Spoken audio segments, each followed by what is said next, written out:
주시는 말씀은 열왕기하 10장 18절에서 24절까지 말씀입니다. 제가 지고 있는 성경 구약성경 579쪽입니다. 원래 매일 성경 오늘 큐티 본문이 36절까지인데요. 제가 설교하면서 이야기를 할 거기 때문에 14절까지만 읽도록 그렇게 하겠습니다. 우리 한 절씩 교독합니다. 열왕기하 10장 18절에서 24절까지. 예후가 뭇 백성을 모으고 그들에게 이르되 아합은 바알을 조금 섬겼으나 예후는 많이 섬기리라.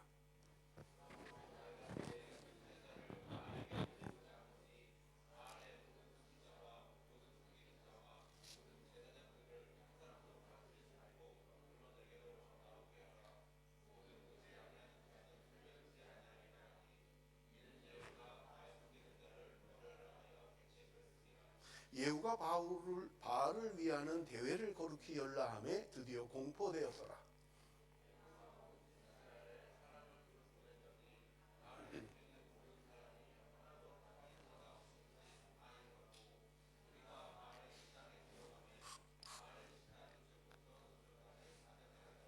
예후가 예복 맡은 자에게 이르되 예복을 내다가 바알을 섬기는 모든 자에게 주라 하매 그들에게로 예복을 가져온지라.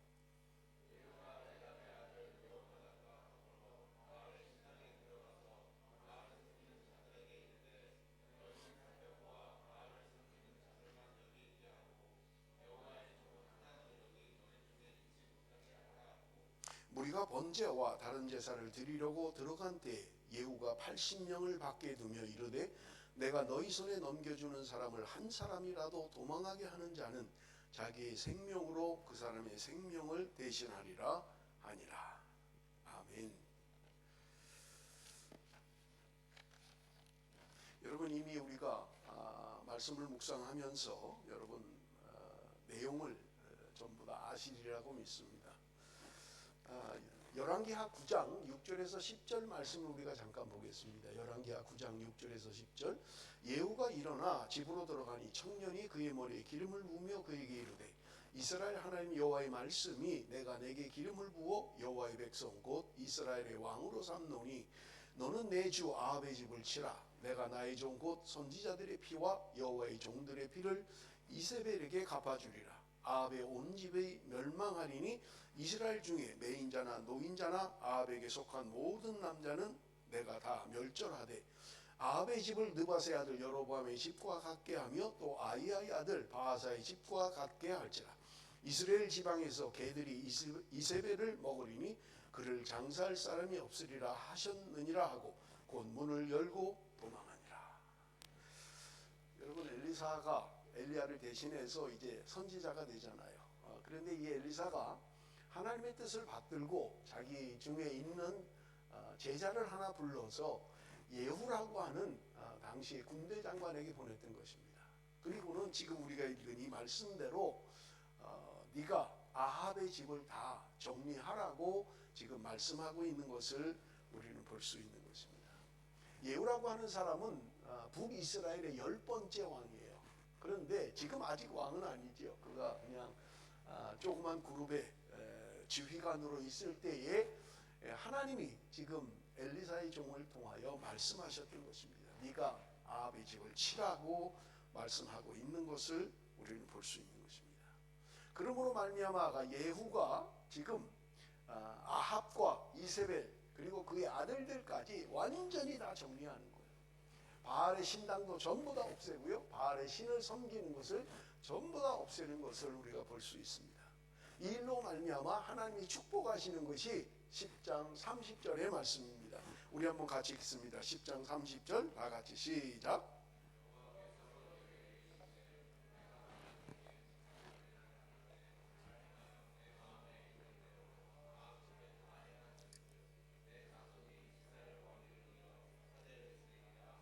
지금 아합과 그의 모든 사람들을 다 죽여버린 거예요. 그러니까 하나님이 그를 향하여 네가 참 잘했다. 앞으로 네 후손 4대가 왕노릇을 할 것이다 라고 이야기하고 있는 것을 우리는 볼 수 있어요.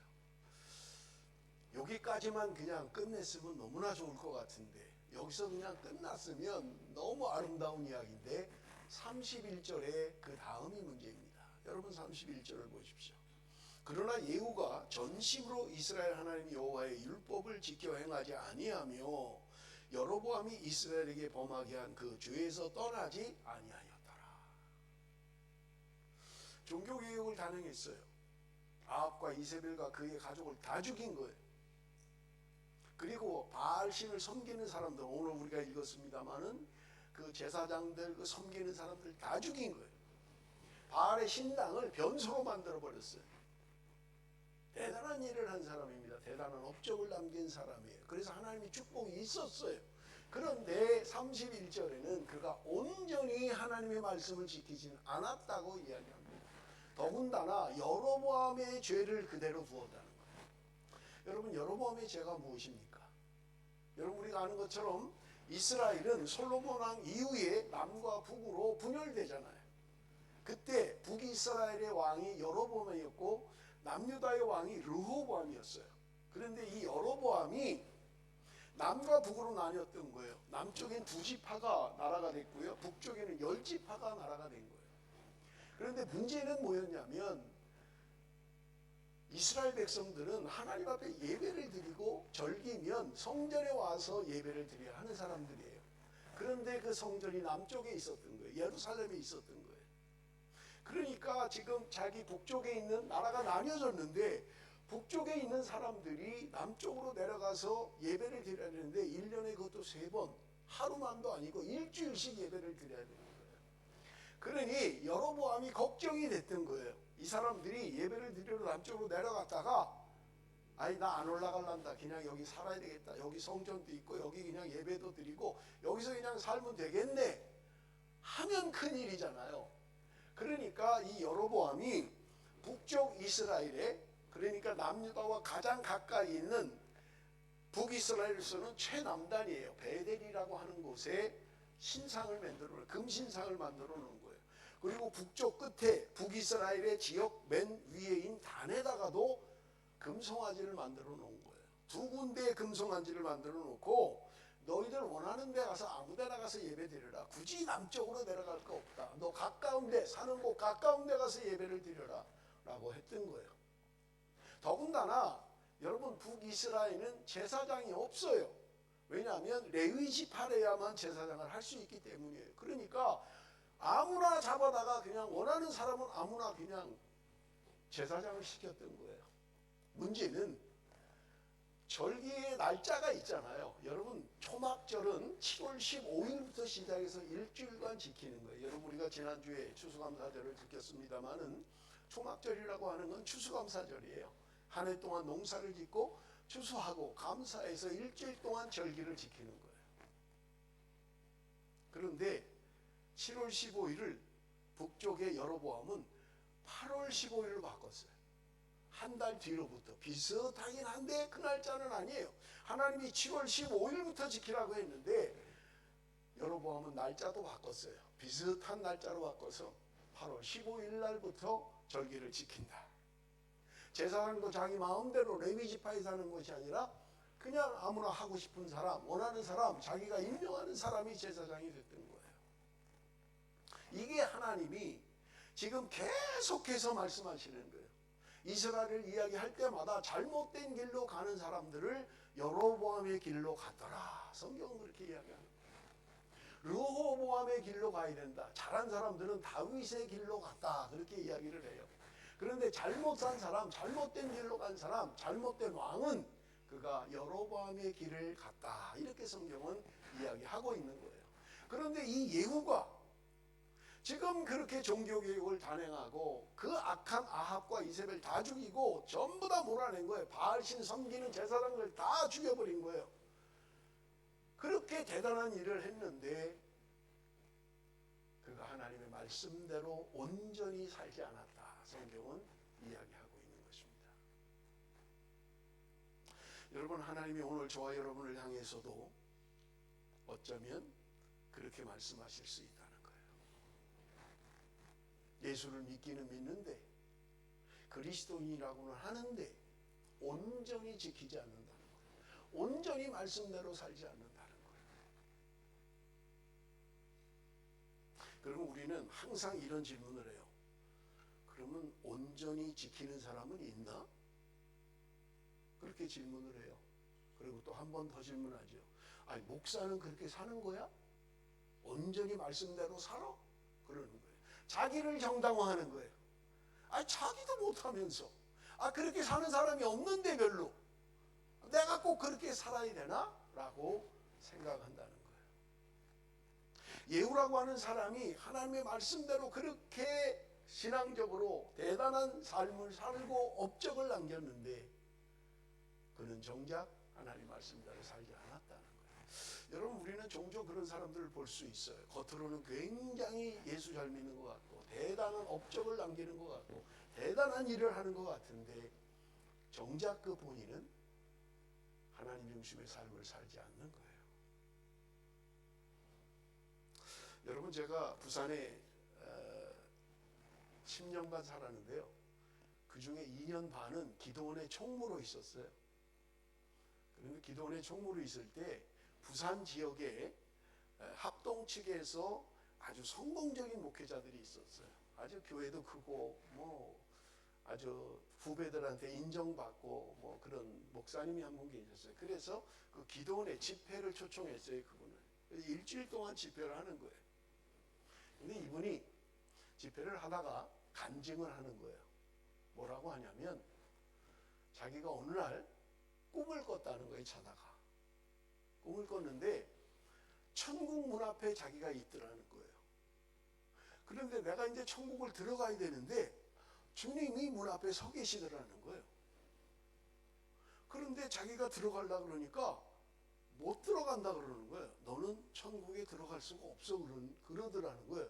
그러니까 이분이 꿈에 뭐라 그랬냐면 주님, 제가 부산에 장전제일교회 죄송합니다. 교회를 명명을 해서 장전제일교회 담임 목사입니다. 제가 20몇 살에 목사가 돼서 지금 내가 40년을 넘게 목회를 하고 있는데 저를 모르시다니요. 그러니까 주님, 나도 몰라 그러더라는 거예요. 그러니까 이분이 꿈에도 주님, 내가 그 교회를 그 큰 교회를 짓지 않았습니까? 내가 시작할 때 몇 명 아니었는데 지금 어마어마하게 큰 교회가 되지 않았습니까? 근데 왜 나를 모르신다 그럽니까? 그러니까 주님이 그래도 난 널 모르겠다 그러시더라고요. 이 목사님이 꿈에, 그러니까 그분이 한 얘기예요. 꿈에서도 굉장히 당황했다는 거예요. 그래서 주님한테 뭐라 그랬냐면 주님, 내가 주기도문도 할 줄 알고요. 사도신경도 할 줄 알고요. 내가 그리스도인이 아닙니까? 목사가 아닙니까? 그러니까 주님이 해봐라 그러더래요. 해봐라 그러더래요. 평생을 해온 거잖아요. 주님 가르치신 기도, 사도신경 그거 그냥 아무 생각 없이도 나오잖아요. 그래서 할 수 있다고 내가 하늘에 계신 우리 아버지요. 그 다음이 생각이 안 나더래요. 꿈에. 하늘에 계신 우리 아버지요. 그 다음에 잊어버린 거예요. 생각이 안 나는 거예요. 이분이요, 꿈에 얼마나 당황을 했는지. 주님 가르치신 기도 한두 번 했겠어요? 목사가? 어디 가면 구역 예배를 가든 신방을 가든 주님 가르치신 기도, 사도신경 기본으로 하는 거잖아요. 이분이 놀래가지고 잠을 깬 거예요. 놀래가지고 잠을 깬 거예요. 그리고 이분이 하나님 앞에 회개하기 시작했다는 거예요. 나는 그동안 내가 가지고 있는 타이틀, 업적, 내가 존경받는 목사로, 큰 교회 담임 목사로, 신학교 교수로, 큰 교회를 지은 사람으로 나는 업적만 자랑하고 있었다. 그냥 쉽게 할 수 있는 주님 가르치신 기도인데 정작 주님 앞에 섰을 때 자기가 얼마나 습관적으로 해왔는지,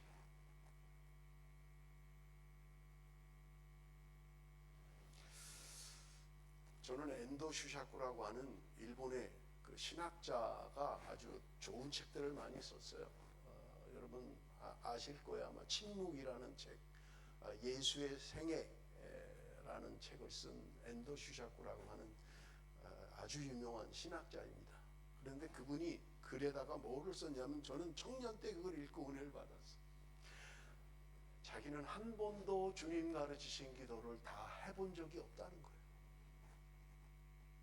언제나 자기가 주님 가르치신 기도를 해나가다가 내가 다른 사람의 죄를 용서한 것처럼 내 죄를 용서해 주십시오 라는 대목에 가면 자기는 더 이상 주님의 기도를 하지 못했다는 거예요. 내가 다른 사람의 죄를 용서한 것처럼 나를 용서해 주십시오 해야 되는데, 나는 과연 다른 사람의 죄를 용서하고 있는가 라고 하는 것 때문에 언제나 거기서 더 이상 하지 못하고 멈췄다는 거예요. 사랑하는 성도 여러분, 오늘 우리는 너무 습관적으로 살고 있지 않습니까? 우리의 신앙도 습관적으로 하고 있는 것은 아닙니까? 아니, 나는 엄마 뱃속에서부터 교회 다녔는데, 아니, 나는 어릴 때부터 교회 다녔는데, 내가 몇십 년을 교회 다녔는데, 혹시 그렇게 살아가고 있지는 않습니까? 혹시 업적을 남기는 신앙, 업적을 자랑하는 신앙, 사람에게 인정받고 사람에게 박수받고 사람에게 칭찬받는 그런 신앙생활을 하고 있지는 않느냐 하는 것입니다. 예후라고 하는 사람, 우리가 봐도 대단한 사람이에요. 왕들이 바알신을 섬기는 걸 잘 제대로 못했어요. 쉽지 않은 일이었어요. 그런데도 이 예후는 바알신을 섬기는 사람들을 다 죽이고 완전히 뿌리 뽑았던 것을 우리는 볼 수 있는 것입니다. 저는요, 말씀을 준비하면서 왜 예후는 그런 대단한 신앙의 소유자고 그렇게 대단한 일을 한 사람이 왜 하나님께는 온전히 말씀대로 살지 못했다는 그런 평가를 받느냐 하는 거예요. 여러분, 우리는 종종 뉴스나 이런 걸 통해서 보잖아요.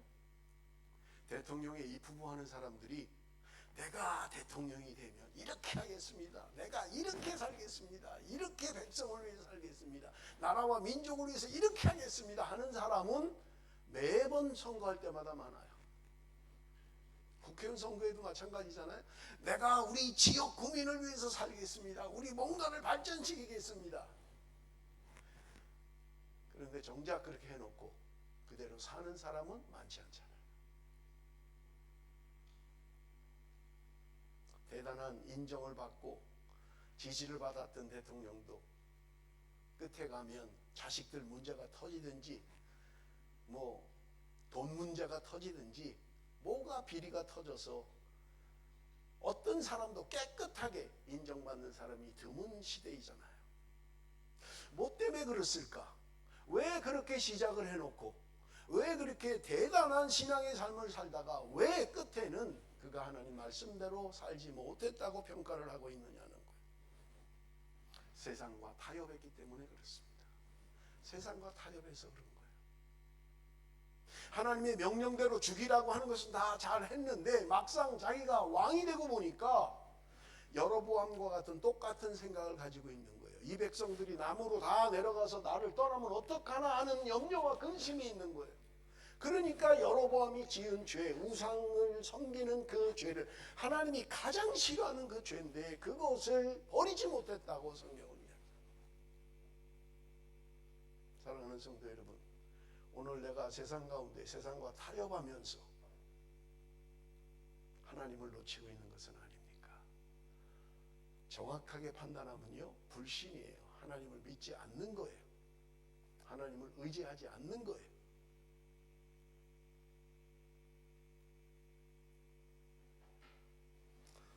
여러분, 우리 교회에도 십자가가 있잖아요. 교회만 오면 십자가가 있습니다. 요즘은 십자가 목걸이도 있잖아요. 어떤 사람은 십자가 귀걸이도 하고 다니더라고요. 몸에 가까이 그렇게, 아마 제가 모르겠습니다만은 오늘 오신 분들 가운데도 십자가 목걸이 하신 분이 있을 것 같아요.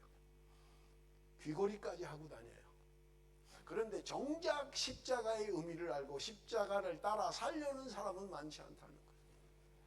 주일만 오면 그저 그냥 십자가네.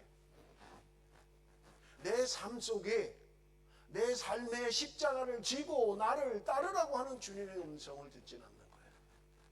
그냥 장식품이 돼버리고 만 거예요. 목에다 걸고 다니는 장식품, 귀에다 걸고 다니는 장식품이 돼버리고 만 거예요. 십자가의 삶을 살지 않는 사람들, 그러면서도 겉으로는 마치 대단한 신앙의 소유자인 것처럼 하는 사람들은 세상에 너무나 많더란 말입니다. 우리 성경을 읽습니다. 열왕기하 10장 16절 우리 한번 같이 읽어봅니다. 10장 16절 다 같이 시작.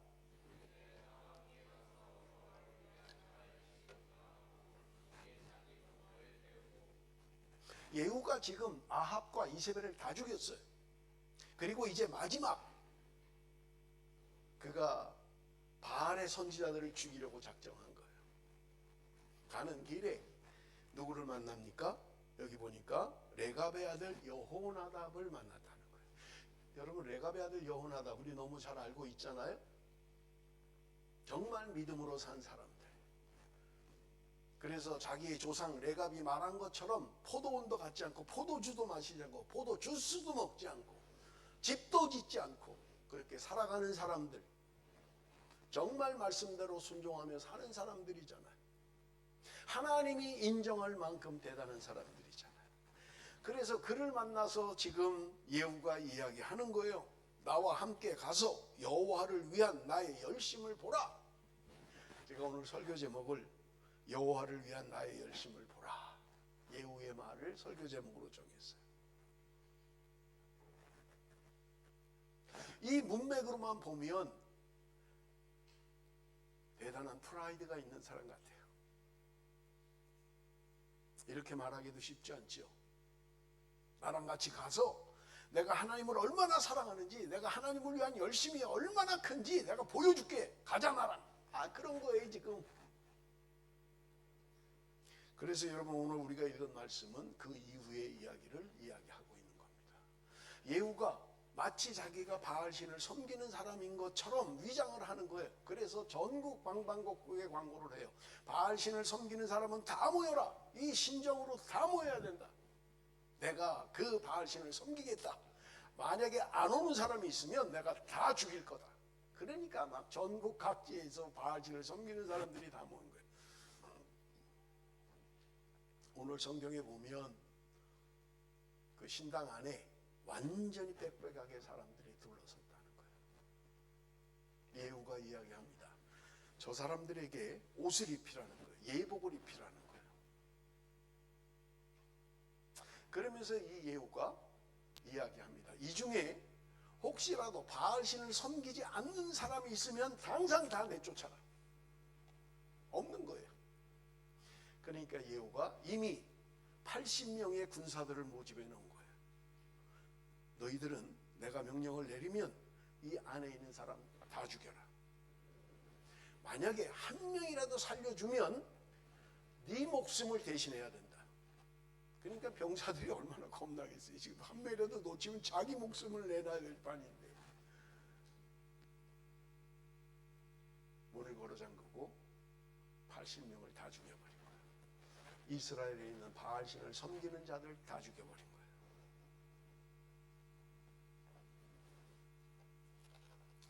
여러분, 대단한 신앙을 가지고 있잖아요. 하나님을 위한 열심이 얼마나 대단합니까? 우리가 성경 기록에 보면 남유다 왕, 그의 자녀들, 그 따르는 사람들 42명도 다 죽여버렸어요. 북이스라엘의 왕과 그의 가족들 다 죽였어요. 남유다의 왕과 가족들 다 죽인 거예요 지금. 25절 우리 한번 봅니다. 25절.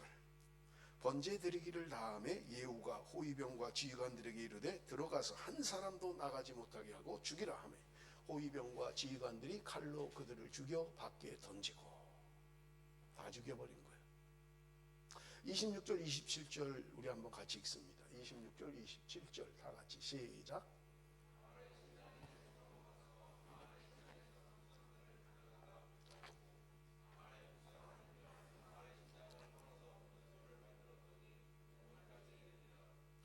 완전히 다 죽였어요. 바알의 신상, 목상 다 깨트려버리고 다 불태워버리고 그 신전은 완전히 변소를 만들어버린 거예요. 여러분 우리가 아는 것처럼 북이스라엘의 바알신을 섬기기 시작한 것은 이세벨 때문이었습니다. 아합의 부인 이세벨 때문이었어요. 이 이세벨이라고 하는 여자는 두로라고 하는 나라의 공주였어요. 그런데 바알신을 섬기는 나라예요. 근데 시집을 오면서 그 바알신을 가지고 온 거예요. 그래서 북이스라엘이 완전히 바알의 나라가 돼버린 거예요. 그리고 남유다 여호사밧의 아들 여호람과 그 아합의 이세벨의 딸과 결혼을 시켰잖아요. 그 딸이 올 때 또 남유다의 바알신을 가지고 온 거예요. 그러니 남쪽 북쪽 할 것 없이 전부 다 바알신을 섬기고 있는 28절 29절입니다. 예후가 이와 같이 이스라엘 중에서 바알을 멸하였으나 이스라엘에게 범죄하게 한 느밧의 아들 여로보암의 죄 곧 베델과 단에 있는 금송아지를 섬기는 죄에서는 떠나지 아니하였더라. 잘했습니다마는 근본적인 문제는 처리하지 못했다는 거예요. 혹시나 이 백성들이 남쪽으로 내려가면 어떡할까? 그렇게 종교개혁을 하고도 여로보암의 죄, 우상숭배, 금송아지를 섬기는 죄는 떠나지 못했다고 성경은 이야기하고 있는 것입니다. 중요한 것은 내가 얼마나 많은 업적을 남겼느냐라고 하는 것 중요하지 않습니다. 내가 하나님 앞에 얼마나 깊은 죄를 떠나 살아가느냐가 중요하다는 말입니다. 내가 얼마나 업적을 남겼느냐 그거 중요하지 않아요. 내 삶이 하나님 보시기에 정결한 삶이냐 하는 것입니다. 여러분 우리는 사람들을 인식합니다. 사람들에게 잘 보이려고 합니다. 뭔가 업적을 남기려고 해요. 제가 말씀을 준비하다가 10여 년 전의 일이 생각이 났어요. 제가 멜번에 온 지 이제 20년 돼 가는데 10여 년 전에 멜번 교육자협의회에 총무를 했어요. 그때는 청년연합집회가 1년에 한 번 있었고 학생연합집회가 1년에 한 번 있었어요. 1년에 큰 행사에 멜번에서는 두 행사, 청년연합집회, 학생연합집회. 그런데 제가 와서 총무를 맡아서 보니까 제가 아마 13회인가 14회 때 했던 것 같아요. 10몇 년 동안 계속 적자예요. 한 번도 흑자가 된 적이 없어요. 그러니까 끝나고 나면 교회들이 돈 걷어서 그 적자는 거 메꾸고 끝나면 또 돈 걷어서 메꾸고 제가 총무가 돼서 그 해에 전무후무하게 흑자가 됐어요. 보통 7,000불, 10,000불 이렇게 적자라서 메꿨는데 그 해 흑자가 15,000불이 났어요. 청년연합집회 10몇 년 동안 하는 중에 최고 많이 모였어요. 그러니까 목사님들이 그런 얘기를 해요. 역시 황 목사가 하니까 뭐가 되네. 기분 좋더라고요. 집회를 마치고 집에 돌아왔어요. 제가 퍼스에서 그때는 이제 호주에 온 지 얼마 안 됐을 때예요. 청년연합집회 강사를 일주일 동안 한 적이 있어요. 그 퍼스에도 1년에 한 번씩 청년들이 연합집회를 해요. 근데 저는 그때 목사도 아니었어요. 사실은 강도사였어요. 근데 제가 강사가 된 거예요. 왜 그랬냐면 이 강사 정하는 게 목사님들이 신경을 골몰하는 거예요.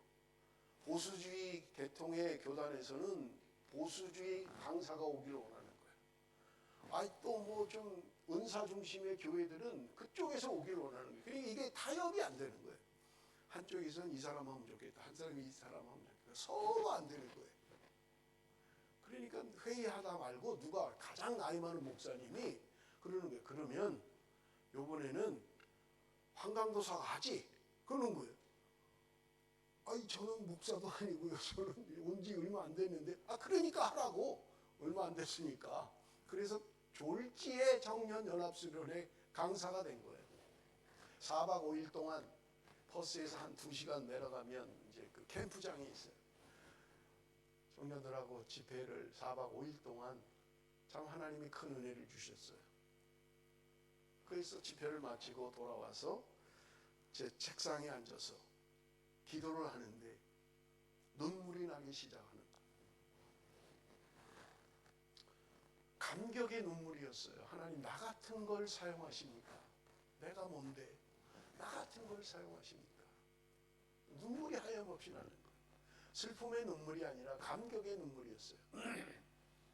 멜번에 와서 그렇게 집회를 하고 제 책상에 앉았는데 하나님이 저는 은혜를 주실 줄 알았어요. 수고했다, 잘했다. 근데 마음이 계속 불편한 거예요. 마음의 평안이 자꾸 없는 거예요. 아무리 앉아서 기도를 하는데도 마음의 평안이 없어요. 불안해요. 이상해요. 왜 그러지? 다 잘했는데 이제까지 없었던 흑자도 됐고 이제까지 모이는 숫자가 배가 더 많게 모여서 집회도 잘했고 목사님들도 다 잘했다고 했는데 왜 나는 이렇게 불안할까? 왜 이렇게 마음에 평안이 없을까? 그때 귀로 들은 말씀은 아니지만 제 마음에 깨달음을 주셨어요. 그게 뭐였냐면 너 나를 위해서 했니? 하는 말씀이었어요. 너 나를 위해서 그렇게 열심히 했니? 김은정 전도사님이 아마 그때 교회 대표로 교육자로 왔었나 봐요. 기억을 하시더라고요. 주일날 저녁 때 모여가지고 회의하고 기도하고 순서 만들고 하는데요. 어느 때는 밤 1시까지 했어요. 밤 1시까지. 제가 그 위에 준비위원들, 교육자들 그냥 막 몰아붙인 거예요. 잘한 것 같은데 뭔가 된 것 같은데 남에게 칭찬을 받고 박수를 받았는데 내 마음은 불안한 거예요. 나를 위해서 했던 거예요. 인정받기 위해서 했던 거예요. 사람들의 칭찬받기 위해서 했던 거예요. 그러니 하나님이 기뻐하실 리가 없는 거지.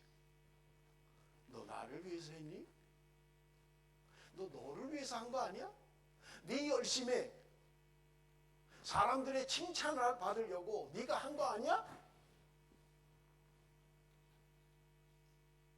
그때부터 제 눈에 회개의 눈물이 흘러내리더라고요. 목사도 사람에게 인정받기 위하여 할 때도 있다는 거예요. 칭찬받기 위하여 하려고 할 때도 있다는 거예요. 뭔가를 내가 남기고 뭔가 업적을 남기고 내가 이런 일을 했습니다. 내가 이렇게 했습니다. 라고 하는 것 때문에 하나님이 기뻐하지 않을 수도 있다는 거예요.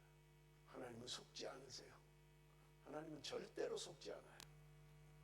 내 인간적인 생각, 인간적인 판단, 하나님은 기억하고 계시다는 거예요. 32절, 33절 우리 한번 같이 읽어봅니다. 32절, 33절입니다. 다 같이 읽습니다. 시작.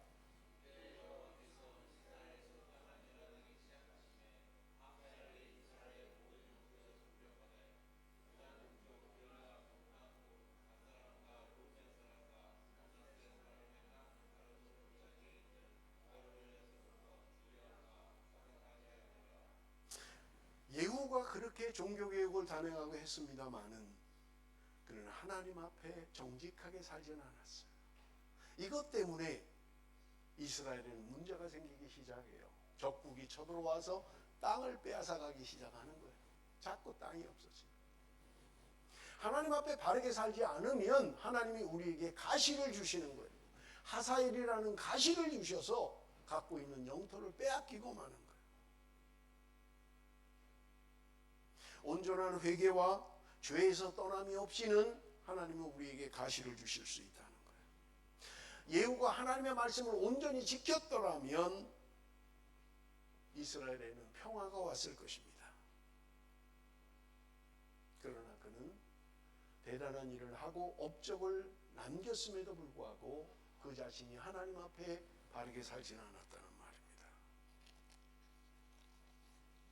사랑하는 성도 여러분, 하나님은 오늘도 우리를 눈동자처럼 바라보고 계십니다.